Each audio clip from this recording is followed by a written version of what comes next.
ওকে জেক bowlers, নিজের ডান হাতটা ওঠাও আর এবার ওই হাতটাই গাড়িটাতে রাখো। আমি বাতটা দেবো। হ্যাঁ একদম।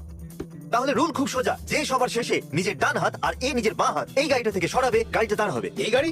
সেটা একটা দ্বিতীয় কার হবে, কিন্তু হ্যাঁ ল্যাম্বরগিনি হবে। Sweet. ওকে Okay. ঠিক আছে ক্রিস, আমাকে নিজের ফোনটা দাও। ঠিক আছে। কোনো ফোন নয়, এটা কারো মুশকিল করতে হবে। গ্যারেট নিজের ফোনটা দাও। Thank you. এবার তোমার ফোনটা। কেউ কোনো ফোন ইউজ করবে না। আমি একদম পরিষ্কার করে বলে দিই, ক্রিস ওটা তোমার ডান হাত, নিজের আচ্ছা। বাঁ হাতটাও গাড়ির উপরে রাখো। এখন যেহেতু তোমার বাঁ হাতটা গাড়ির উপরে আছে, তার মানে এই নয় তুমি তোমার ডান হাতটা সরাতে পারো। তোমার মেন হাত গাড়ির উপরে তো থাকতেই হবে। এটা ঠিক আছে? হ্যাঁ এভাবে? হ্যাঁ এটা নয় না? ও নিজের হাতটা উঠিয়ে নিয়েছে। বাই। ঠিক আছে, চ্যালেঞ্জ এবার শুরু হচ্ছে। কোনো প্রশ্ন? এখানেই 2 নাম্বার করতে পারি? হ্যাঁ এখানেই করতে হবে। ঠিক ভেবেছো, তার জন্য তোমাদেরকে বাকেট দেওয়া হবে, কিন্তু এখন তার কোনো প্রয়োজন নেই। আমার চশমা তোমার কেমন লাগলো? চ্যান্ডলার হ্যাঁ, কি মনে হচ্ছে কে জিতবে? চ্যান্ডলার। সত্যি? চ্যান্ডলার। ওকে, যে কি মনে হচ্ছে কে জিতবে? Jet Ryan. ক্রিস কি মনে হচ্ছে কে জিতবে? সবাই জিতবে, ওপরওয়ালার সাথে ক্রিস আছে। আমার আসল উত্তর চাই। আমি। গ্যারেট তোমার কি মনে হয় কে আমরা জিতবে? সবাই জিতবো। ওকে সবাই কিন্তু এটা জিততে